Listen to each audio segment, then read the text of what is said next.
গত পরশুদিন রাত্রে যশোর বেনাপোল সাদিপুর সীমান্ত দিয়ে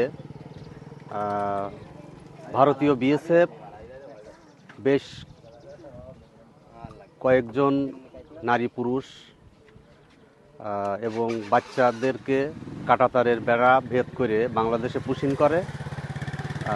এক্ষেত্রে আমাদের স্থানীয় বিজিবি তাদেরকে লক্ষ্য করে তাদেরকে বাংলাদেশে ঢুকতে অনুপ্রবেশে বাধা দিয়ে থাকে।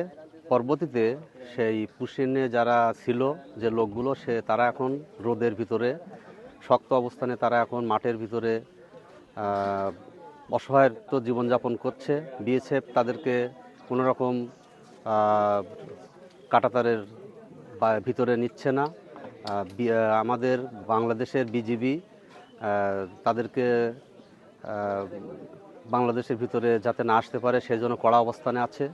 এ ব্যাপারে ভারতীয় বিএসএফ এবং বাংলাদেশের বিজিবি তাদেরকে কোনো নিরাপত্তা দানে কোনো ব্যবস্থা গ্রহণ করছে না।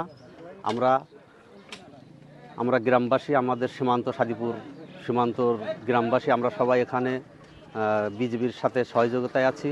অবস্থান থেকে আমরা গতকাল ভোররাতে লাইট লিভিয়ে ভারতীয় বিএসএফ 10-12 জন ভারতীয় নাগরিককে বাংলাদেশের জিরো লাইনে পাঠায় বাংলাদেশে ঠেলে দেওয়ার উদ্দেশ্যে, কিন্তু বিজিবি এখানে সতর্ক অবস্থায় থাকার কারণে তারা সেটা করতে পারেনি। আজ এখনও আমরা তাদের যেসব বেডিংপত্র সেগুলো এখান থেকে খালি চোখে দেখতে পাচ্ছি।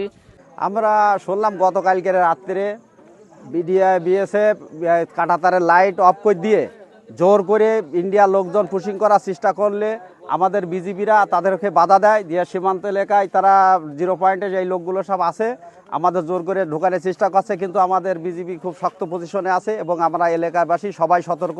আমরা বিজিবির সাথে সাথ দিচ্ছি, তাদের সাথে আছি। যে কোনোভাবে হোক আমরা প্রতিহত করব এবং পুশিং ঠেকাবো। সাদিপুর মেন বর্ডার পেট্রাপোল সীমান্ত দিয়ে বিএসএফের কিছু লোক বাংলাদেশে ঢুকানোর চেষ্টা করে। বিএসএফ এই বিডিআরের তৎপরতায় সেই লোকগুলো আপাতত নোমাসল্যান্ডে রেখে দিয়েছে, ওরা ঢুকাতে পারেনি। বিডিআরের ব্যাপক তৎপরতা, পাবলিক আমাদের সাথে এই বিডিআরের সাথে আছে। সেইভাবে এখনও পর্যন্ত আজ 2 তারিখ এখনও পর্যন্ত সেখানেই লোকগুলো রেখে দিয়েছে। মানবিক দৃষ্টিতে সেই লোকগুলো বাচ্চা কাচ্চা আছে, সেই লোকগুলো ওখানেই অবস্থান করছে। এই রোদ বৃষ্টিতে বিডিআররা পরিশ্রম করে যাচ্ছে 24 ঘন্টা, সেইভাবেই বর্ডার নিয়ন্ত্রণে আছে। দিকে বিএসএফ তাদের এই সীমান্ত বরাবর তার কাটার পায়ে দিয়ে যে ফ্লাড লাইটগুলো বন্ধ করে দেয়।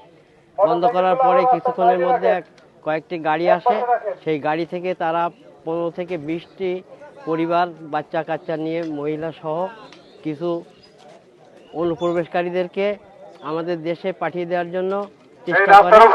আমাদের বিজিবিদের তৎপরতায় তারা আপনারা জানেন যে আমরা এই মাঠে 4 মাসের সময় আমাদেরকে প্রতিনিয়ত ইন্ডিয়ান বিএসএফরা বিভিন্নভাবে হুমকি ধামকি দিয়ে আমাদের কৃষকদেরকে হয়রানি করে।